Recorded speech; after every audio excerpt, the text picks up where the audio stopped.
It's 2 o'clock. Good afternoon. I'm Rhys Wicks with 2NURFM Hunter News. The Hey Mike Baird Don't Privatise Our Public Transport rally took place at Newcastle Civic Park today. The rally, led by members of the Greens Party, featured a number of political and community speakers discussing the consequences of the proposed privatisation. Wallsend MP Sonia Hornery says she fears areas like Lake Macquarie and Glendale will be overlooked in favour of the CBD. I'm just worried that the impact of a privatised service who are looking for profit will mean that we'll even have less services and less frequency for those people who rely on and want to use public buses in the western suburbs of Newcastle.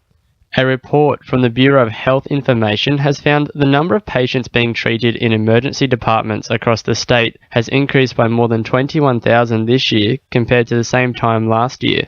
The report showed an increase of 2% in the number of emergency presentations in the John Hunter, an increase in 1% in the Mater, and an increase of 4% at Maitland Hospital. Chief Executive of the Bureau of Health Information, Dr. Jean-Frédéric Levesque, says the report reflects the busiest period for emergency departments with ranging results. It's positive to see that many hospitals have maintained their performance. Some hospitals have actually been able to improve on their performance despite the increase in volume of patients, while for others it seems to have been a bit more challenging to face such an increase in number of patients presenting to the emergency departments, and we can see that some of their results have actually decreased compared to 1 year ago. The state government will be rolling out a new campaign from today, focusing on educating Hunter road users about the dangers of drug driving. The campaign will look to lower drug-related fatalities across the region, with a specific focus on country areas and drivers under the age of 30 due to a high number of frequency in offences. NRMA's Senior Policy Advisor, Dimitra Vlahomitros, says she hopes this campaign has similar success to drink driving campaigns. It was the NRMA that launched the first drink driving campaign back in the 80s. Today, drink driving is widely unacceptable in our community. We need to make sure the same thing happens with drug driving. We know that 382 motorists were charged with drug driving offences on the roads across the Hunter. So it's really important that we get the message out there that drug driving is dangerous. A recent spike in car thefts throughout Medowie and Raymond Terrace has seen unlocked cars targeted. Port Stephens police are warning residents to remain vigilant and lock their cars while at home, removing mobile phones, cash and any items of value.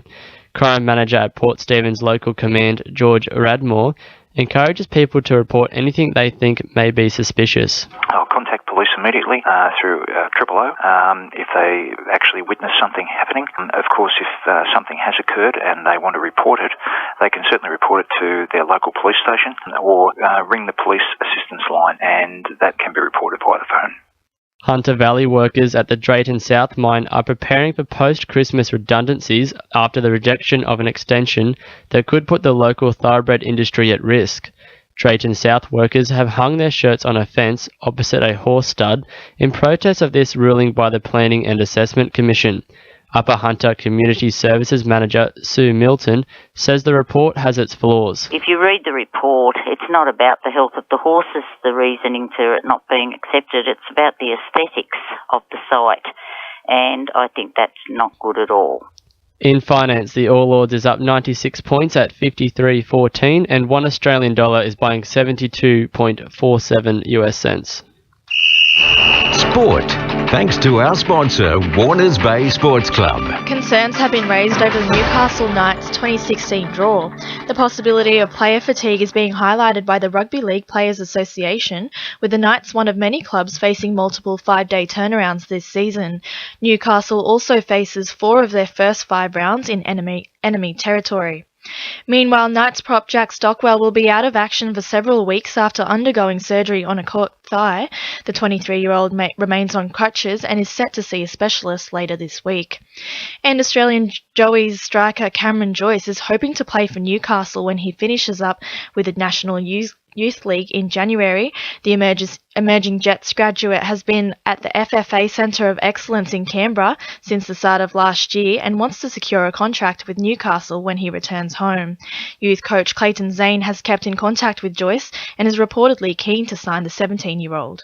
That's sport. I'm Christine Sheridan. 2NURFM news time is 2:05.